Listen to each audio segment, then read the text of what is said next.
Hello everyone, my name is Shaheen.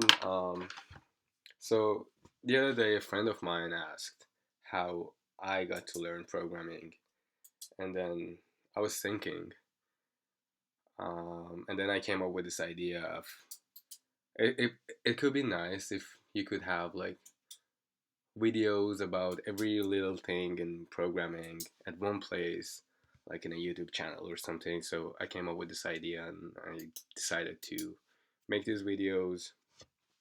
So So I'm gonna make short videos about every simple and sometimes hard, challenging problems in programming. And I'll start with basic concepts in computers and programming in general. We're gonna start with Python for programming. And yeah, so first thing you should do, I guess, in my opinion, is to go and read some articles about computers and then get the feeling of you know to know what's going on inside these machines, when you press the on button. Don't just you don't want to just go and like memorize codes or those sort of things. It's good to get a feeling of what's going on. For example, um I know that it's all about bits, zeros and ones, and then there are transistors, millions of transistors in your motherboard on your motherboard, and so transistors just they can just hold powers, electricity, right? So 5 volts is one, zero volts is zero, and then we store these in these transistors or other things like flip flops and those stuff. And then memory is just a place to store lots of these transistors or bits or voltages. There are also like logical gates to perform logical operations on these bits, to calculate stuff with them. There's memory to store these. There are buses to transfer these bits. You know, for example, another cool thing to know. When you're doing multiple tasks on a computer, you feel like you're doing it simultaneously at the same time. For example, you're listening to music, you're typing on Word, you're surfing the web, you receive an email. But the truth is that these are not simultaneous. There's this thing called CPU, Central Processing Unit, which is like the brain of the computer, and there are millions of tasks or thousands of tasks, like printing something on the screen, making a sound, and there are like queues for these tasks, and then CPU is constantly switching between these tasks in nanoseconds. That's why you feel like it's simultaneous, but the truth is that it's not. Um, you know, Knowing these cool things, it's not only cool to tell a girl, it's also helps you to understand what you're doing while coding. So I'll try to tell you more about these basic terms when I had the chance through the videos. But you can go and read them yourself as well.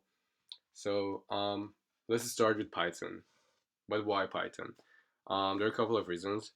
First, it has a simple syntax. Usually in most universities and schools, they start with Python because of its simple syntax. It's really what we call readable. It's close to human language, so it's easy to learn. Also, it's a modular program, meaning that programmers or everyone can just add parts to it, add modules, and then like share it with everyone as modules and APIs, and everyone can just like easily use them. Also, another reason is that I love Python. So Python is a scripting language. You write your code for a special environment and you basically automate the execution of number of tasks, one after each other. Your code gets interpreted line by line. You say print this on the screen, do this, do that, go to this page, just one after each other. Um, but on the other hand, programming languages like C++, they're not a scripting. You have to compile your code first, meaning that the compiler should first convert your high level code to the machine language, which is basically a low level language that computer can understand, and you define how the hardware should work, you know. So, anyways, um, when you want to start coding with Python, you either have to write your code in a text editor, such as